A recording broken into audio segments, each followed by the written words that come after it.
El plano sagital divide el cuerpo en izquierda y derecha. Es el plano principal del movimiento para el lanzamiento y captura de las esferas. El plano frontal divide el cuerpo anterior y posterior y es el plano de movimiento para la rotación de hombro y flexión de codo. El plano transversal divide el cuerpo en superior e inferior y es el plano de movimiento para la elevación y depresión de la muñeca. El eje longitudinal a lo largo del brazo es el eje principal del movimiento para el lanzamiento y captura de las esferas. En el eje transversal a través del hombro es el eje del movimiento para la rotación del hombro y la flexión de codo. En el eje sagital a lo largo del cuerpo es el eje del movimiento para la elevación y depresión de la muñeca. El deltoides, músculo principal de la rotación del hombro y el lanzamiento de las esferas. El bíceps branquial, músculo principal de la flexión de codo y el lanzamiento de las esferas. El tríceps branquial, músculo principal de la extensión de codo y el lanzamiento de las esferas. Los flexores de la muñeca, músculos que permiten la flexión de la muñeca y el control de las esferas. Extensores de la muñeca, músculos que permiten la tensión de la muñeca y el control de las esferas. Supinador y pronador del antebrazo, músculos que permiten la rotación del antebrazo y el control de las esferas. Los malabares son un ejemplo fascinante del movimiento humano que involucra la coordinación de músculos, articulaciones y sistemas nerviosos. Desde una perspectiva biomecánica podemos analizar los malabares como un movimiento que requiere control y movimiento. Los malabaristas deben controlar el movimiento de las esferas en el aire, lo que requiere una gran coordinación visomanual. Fuerza y resistencia. Los malabaristas deben aplicar fuerza para lanzar y atrapar las esferas, lo que requiere resistencia muscular y fuerza en los brazos y hombros. Movimiento articulado. Los malabaristas deben mover sus articulaciones, hombros, codos, muñecas de manera coordinada para controlar el movimiento de las esferas. Equilibrio y estabilidad. Los malabaristas deben mantener el equilibrio y la estabilidad mientras realizan el movimiento, lo que requiere una gran coordinación entre los músculos y el sistema nervioso somático. Por otro lado, el movimiento de los malabares puede ser analizado desde diferentes perspectivas, incluyendo movimiento en el plano sagital. El malabarista mueve las esferas en un plano sagital, lo que requiere una gran coordinación visomanual. Movimiento en plano frontal. Los malabaristas también mueven las esferas en un plano frontal, lo que requiere una gran coordinación entre los músculos y el sistema nervioso somático. En la fase 1, el malabarista lanza la primera esfera con un movimiento de rotación de hombro, abducción y flexión de codo, describiendo una parábola en el plano sagital. El vector de velocidad de la esfera se dirige hacia arriba y hacia adelante, en el eje longitudinal. Al mismo tiempo, el malabarista aplica una fuerza inicial para impulsar la esfera en el plano frontal. En la segunda fase, la esfera sigue una trayectoria parabólica, con un movimiento rectilíneo variado. Es por ello que el malabarista ajusta la posición de su mano y el brazo para seguir la trayectoria de la esfera en el plano transversal. El vector de aceleración de la esfera se dirige hacia abajo debido a la gravedad en el eje sagital.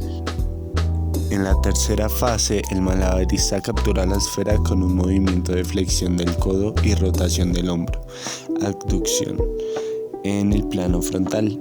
Inmediatamente lanza la segunda esfera con un movimiento similar al de la primera fase en el plano sagital. En la última fase la repetición va a ser lo más importante, ya que se repiten las fases 2 y 3. Este gesto está inmerso en los planos sagital, frontal y transversal. Cabe resaltar que la coordinación y el timing son fundamentales para mantener el movimiento de las esferas.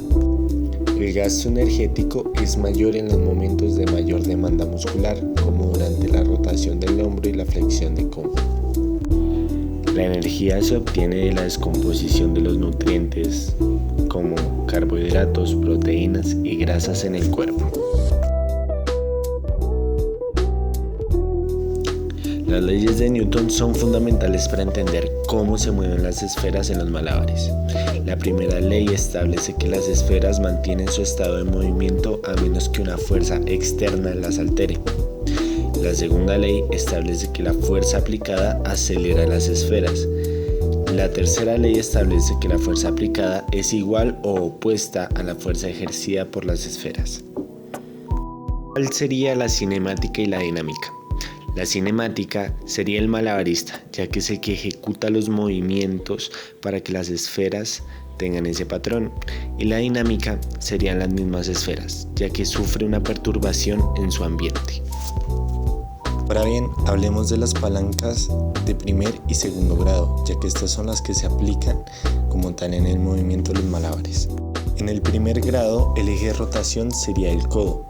La fuerza aplicada estaría en los músculos para lanzar o atrapar la pelota como tal. La resistencia sería el peso de la pelota y el brazo de palanca sería la distancia entre el codo y la mano. Ahora sigue la palanca de segundo grado. El eje de rotación es el hombro. La fuerza que aplica son todos los grupos musculares del brazo para lograr la flexoextensión y extensión del mismo. La resistencia es el peso del brazo y la pelota, y el brazo de palanca sería la distancia entre el hombro y el codo. Por otro tema hablaremos del brazo de palanca y del brazo de momento. El brazo de palanca es la distancia perpendicular entre el eje de rotación y la línea de acción de la fuerza aplicada. Y el brazo de momento. El brazo de momento es la distancia perpendicular entre el eje de rotación y la línea de acción de la fuerza resistente o con carga, en otras palabras. Para aterrizarlo un poco más, llevémoslo a los malabares. El brazo de palanca sería la distancia desde el hombro, este sería el eje de rotación, hasta la mano, donde se aplicaría la fuerza para lanzar la pelota. Del hombro hasta el centro de la pelota, donde se opone la resistencia del peso de la pelota. Me gustaría recalcar para qué nos serviría el brazo de momento. Y este nos designa en qué momento se hace mayor fuerza. Por eso hablamos de una resistencia, para saber en qué momento específico hay mayor fuerza en el gesto. Ahora sacaremos el torque de los malabares, pero primero que todo, ¿qué es el torque? En biomecánica, el torque es la fuerza que genera la rotación en las articulaciones del cuerpo humano, producida por la acción de los músculos y la gravedad. Esto influye en movimientos, estabilidad y equilibrio. En el brazo derecho tenemos la siguiente información. Tenemos en la distancia 55 centímetros o convertido 0.55 metros. En la fuerza tenemos 0.441 newtons y en el ángulo tenemos 25.1 grados o convertido al seno 0.423. Para obtener el resultado del torque es muy sencillo, solo hay que multiplicar los valores ya convertidos, es decir, 0.55 metros por 0.441 newtons por 0.423 newtons. Esto nos daría un total de 0.102 newtons metros. El brazo izquierdo tiene mayor amplitud en sus grados, pero este no ejerce torque, sino resistencia a la fuerza de la caída de la pelota. Ahora el torque del brazo izquierdo. La distancia es de 55 centímetros o 0.55 metros convertidos. La fuerza es de 0.441 newtons y el grado es de 34.5 grados. Convertido en senos serían 0.566. Con los datos ya recopilados sabemos que el torque es igual a 0.132 newtons metros.